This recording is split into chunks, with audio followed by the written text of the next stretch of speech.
Well, today we beat the shit out of the BiasFx 2 by Positive Grid.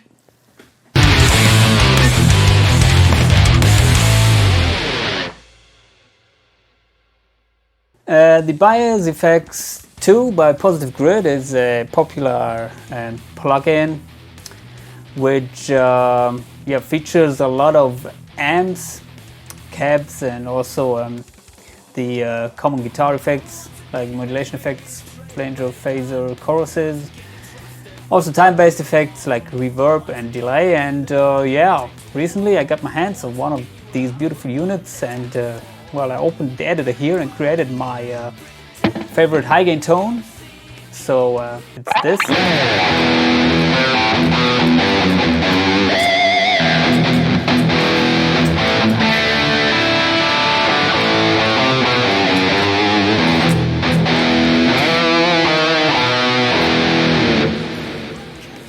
By the way, I'm playing my HarleyBenton Fusion HSH in this beautiful blue burst color with a maple fretboard, maple neck, locking tuners, everything stock. So it features the Roswell humbuckers and a single coil in the middle. And back to the plugin. As you can see here, and this is my effects chain. I'm using a gate, drive block, and an amp model which is called the 1979 British High Gain, an EQ, some kind of AR here, which is maybe the orange V30 4x12, reverb and delay. And it sounds really good in my opinion. It feels also very good.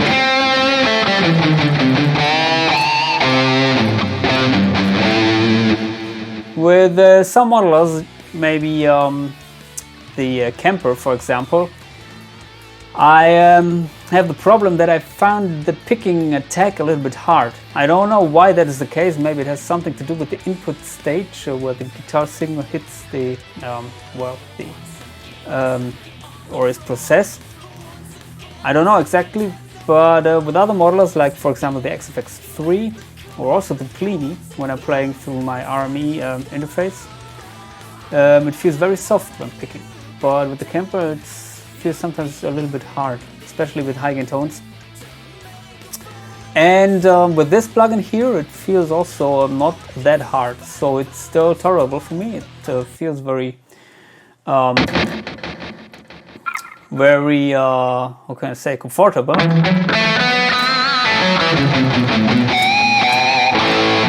Although it's not that soft like in the XFX, it's still tolerable. And I have to say I had to struggle a little bit to get this sound.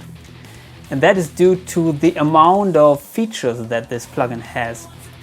So before I will show you my settings, you can have a look at the amp list. So if I double click at this, you can see here you have the categories: low gain, crunch, high gain, acoustic and bass. And currently, of course, I'm in the high gain category. There you can see here we have the Insane V2, whatever that is. Tread plate might be an old rectifier. Weird for some Marshalls, some Mesas, some Angles, Randalls. And as you can see, each head comes with a default cap, so the combination is here stored. And it's how many are it? Maybe 30. I don't know if I'm at the newest version, so maybe with software updates you will get more. I don't know about that. But there are already 30 amp cap combinations. And also in the cap section here, you can see you have 17 4x12 speakers where you can choose from. And then you have 2x12 speakers, another 14, and 1x12. Maybe the 1 and 2x12s are more for the clean tones. What are others? Oh, okay. Acoustic sim. Okay, and as you can see, I was choosing the orange V30s, maybe the orange 4x12 cap. And you can choose a microphone here, which is the SM57 currently. You can move it around, but I will leave it here. If you move it to the middle, it will sound more bright, and if you remove it from the cone to the edge here, cap edge, then it will get a little bit more bass heavy. Maybe I can show you.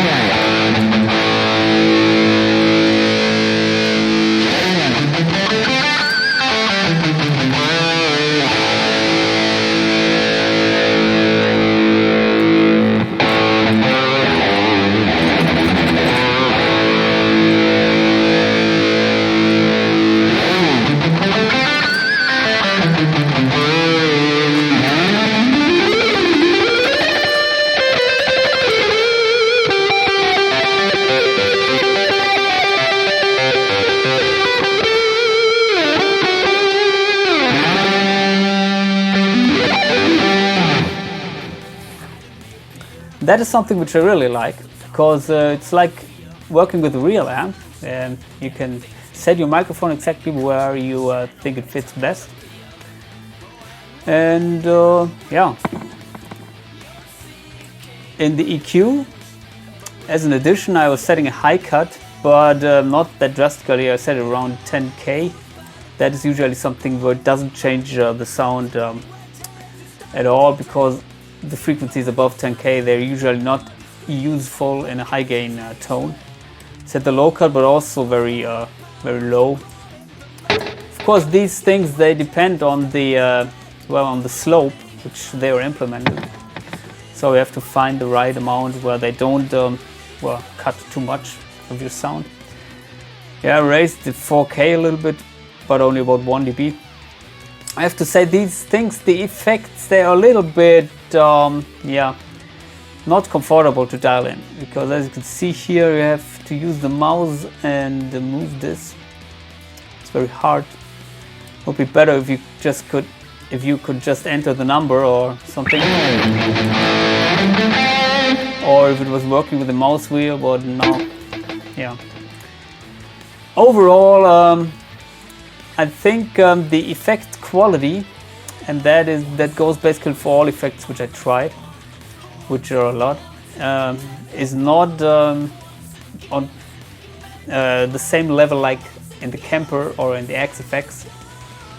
Especially in the XFX and in the Plini plugin, the effects are way better, and that goes for all effects. I found the reverb and delay, of course, decent, and also the EQ. They're usable, but they're hard to dial in, and they don't have the flexibility which I personally would like to have, especially with a delay. For example, if you saw my video on stereo delay, I would like to cut the highs of the delayed signal, and I would like to to set it at a specific syncopated time rate. Of course, I did it here, but as you can see, you have two time controls here, and yeah, it's maybe a little bit difficult to dial in the tempo you want to have, speed.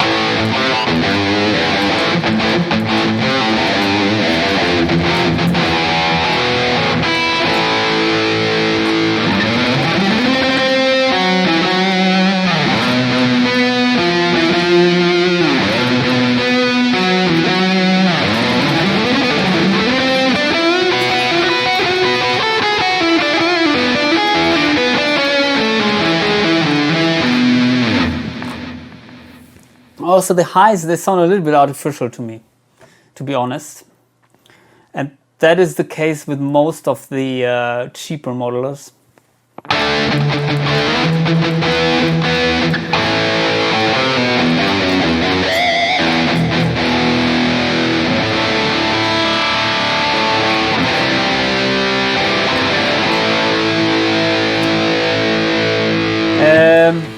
The drive block here, I was choosing the 808.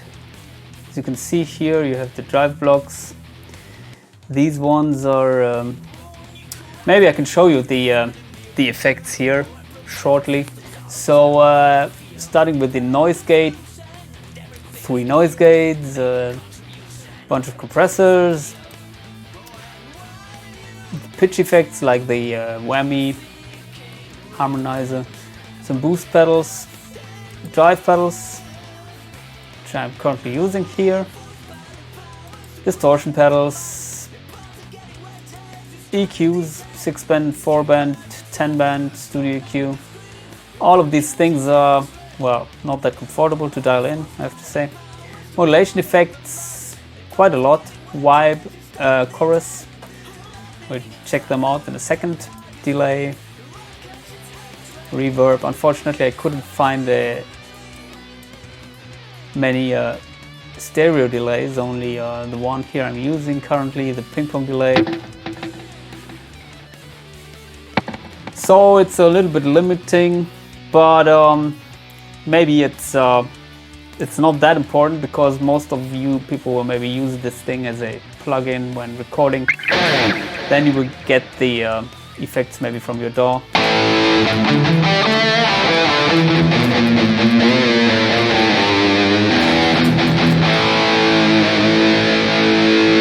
So let's play around a little bit. Let's turn off the drive.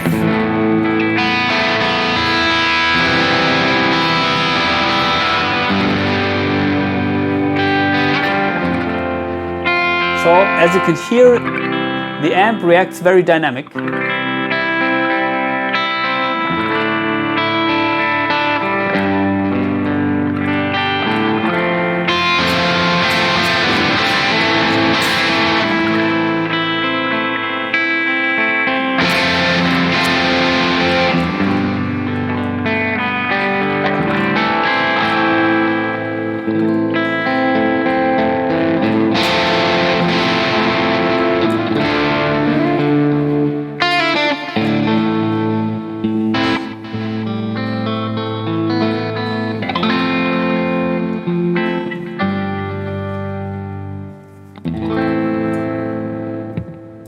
That is very nice.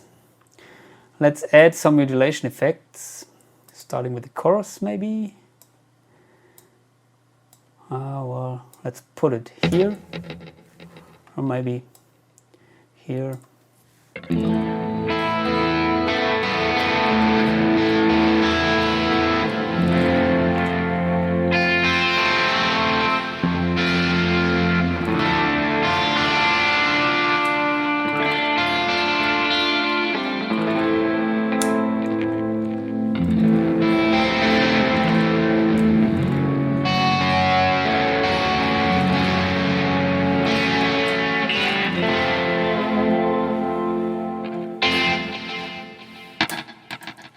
Let's see, what else do we have?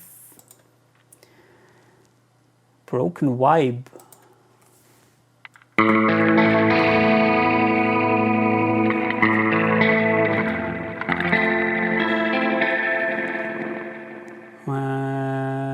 Classic vibe. I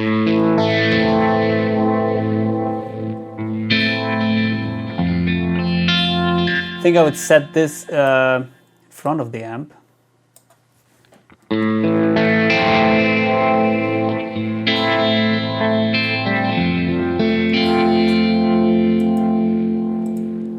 thing with the modulation effects is some of them sound better in front of the amp, some after the amp. For example, the flanger, you can put, for certain flanger effects, you have to put it in front of the amp. If you want to have the jet flanger effect, you have to put it after the distortion stage.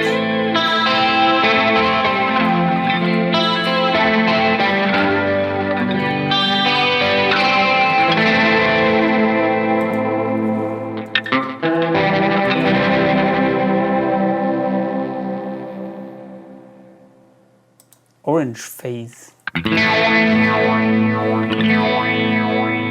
Well, then we need more distortion maybe.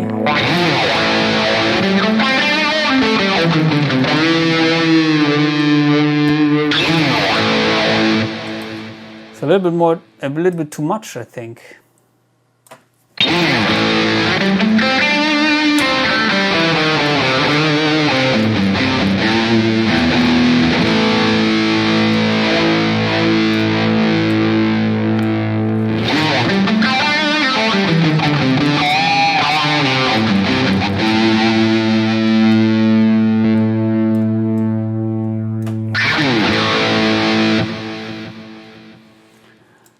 Well, to be honest, I'm not the biggest fan of phasers.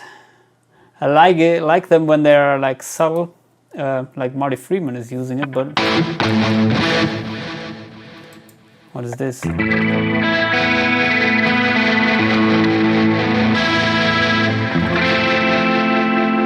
little bit too much here.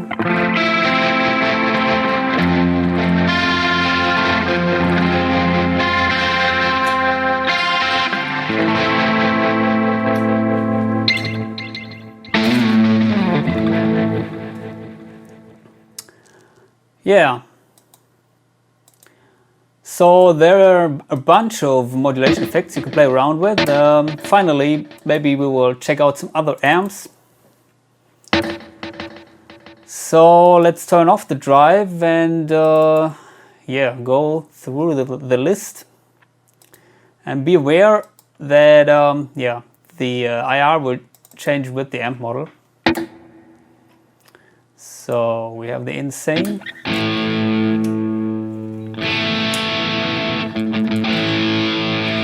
That is not a lot of gain.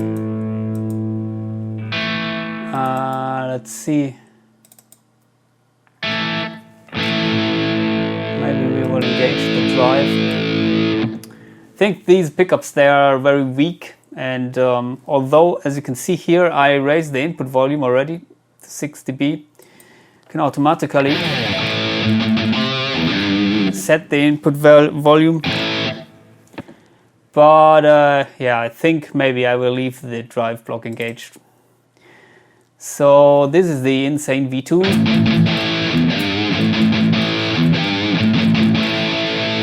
Tread plate.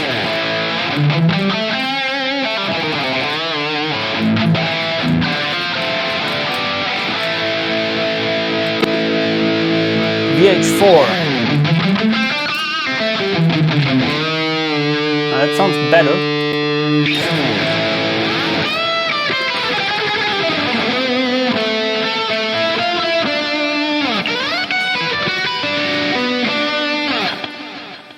What else? Yeah. British high gain. This was my favorite. American high gain. Friedman Brown Eye.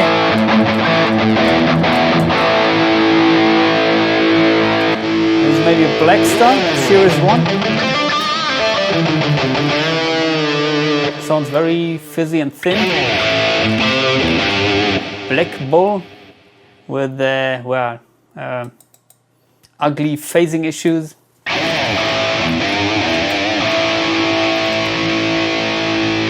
Maybe another kind of rectifier.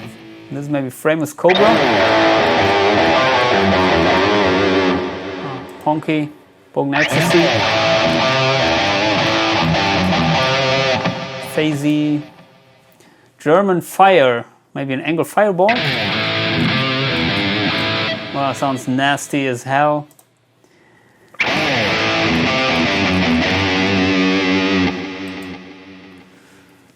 $6508. If 6505 is not enough, we need a 6508. In reality, this is one of my favorite amps, real amps. It sounds very thin here, so let's see if we can do something about that. The real amp, maybe I would set it something like that.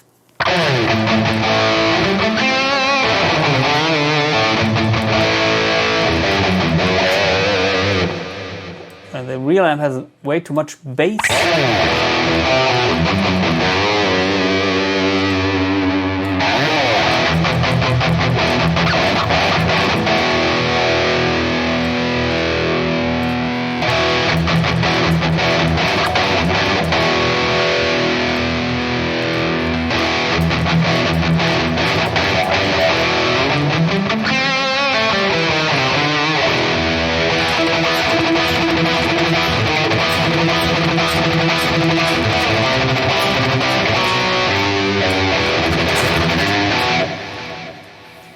have to admit that I can really recognize the characteristics of the real amps here. So yeah, I think they did quite a good job with that. What is that? Hagen, maybe Dietzel Hagen?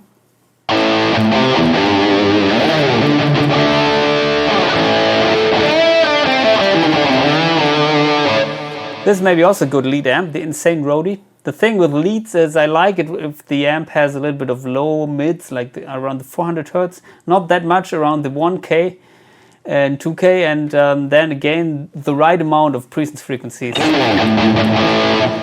These are the ingredients for great lead tone in my opinion, and this is yeah, an amp which has it. Also the Marshall Plexi has this, the Plexi-like amps, and also some other Marshalls. Insane Satan. Is that the Ola England Satan? What is it? Randall Satan signature? Invader, Angle Invader?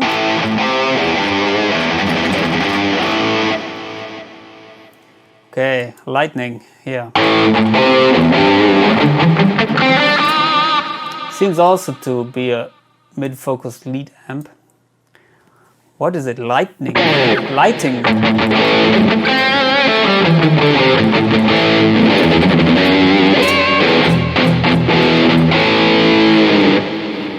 have no idea what it is. Maybe you can post in the comment section if you know it.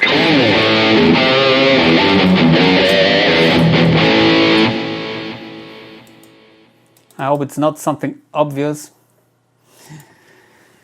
So Mark 5. Maybe Mark 5. Ah, that sounds also nice.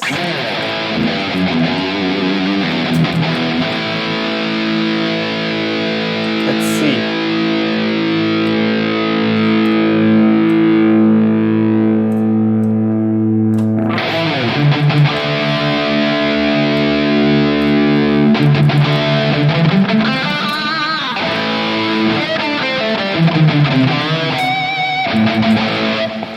The thing with the Mesa Mark amp series is these tone stack controls based middle travel are located pre-gains, so they're usually used to boost the signal.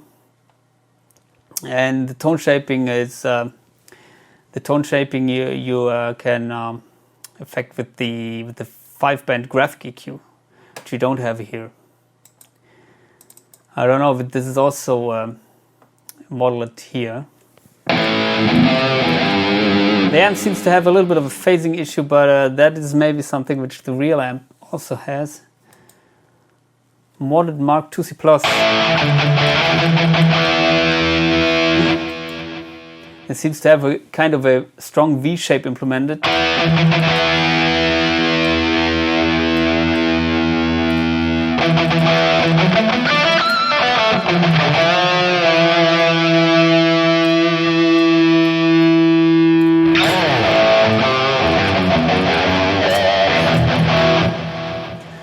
I think these amps, some of them, they sound really good in the stock settings. Not my favorite sound, but I think it's a sound which would work in a mix, at least.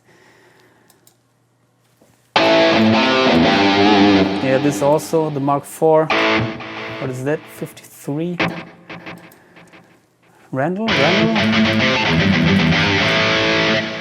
What do we have? Ah, Soldano.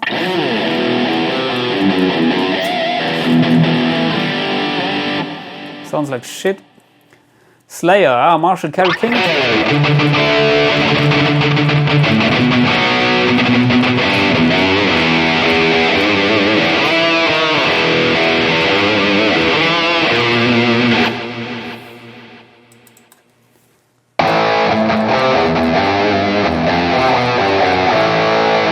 Is that a Slash amp?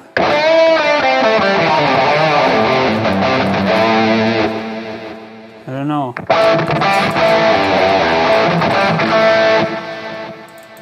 Doesn't sound like that. Switch X lead. Wow. Sounds like maybe Dimebag.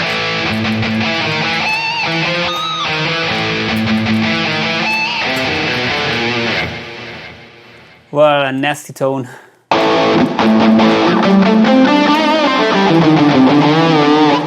Two-stone lead. Ah, the Ingve, finally.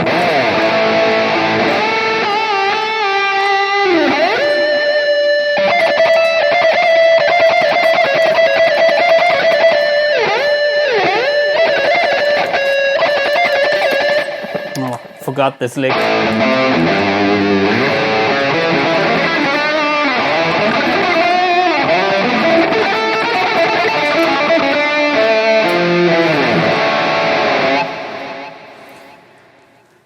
This sounds also good. I think my favorites are the Marshall amps here.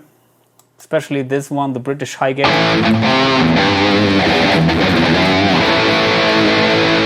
So finally, let's take a look at my settings here. They're not that special. You cannot see it here. Gain is maybe at around 3 o'clock. Bass at 12, middle at 11, treble at 12, presence at, what is it? I can show you maybe. So here you can see the numbers. Usually it should go to 11, then just go to 10 here, which is obviously not correct because, yeah, well, 11 is one louder, isn't it? So, yeah.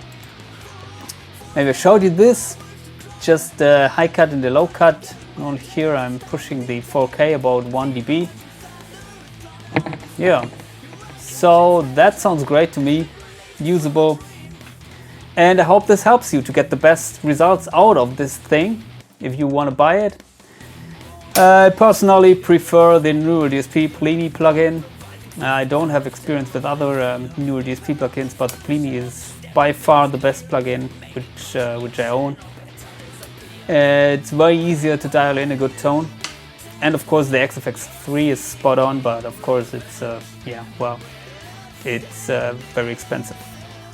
So anyway, hope this helps you, and yeah, post your comments below, subscribe to my channel, see you soon, bye.